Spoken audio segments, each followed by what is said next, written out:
I usually mound my potatoes twice during the growing season. I ordinarily do the first mounding manually as shown in video 16 in this farm and garden series.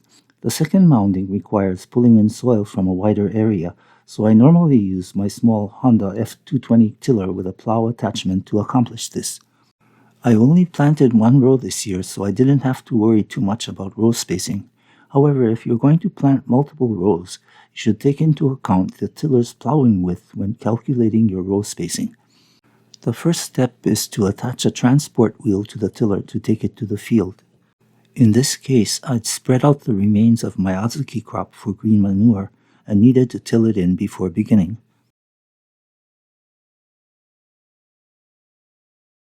After I finished tilling in the azuki remains, I mounted the plow attachment onto my tiller.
The final step is to use your feet to draw the soil up to the potatoes' main stems.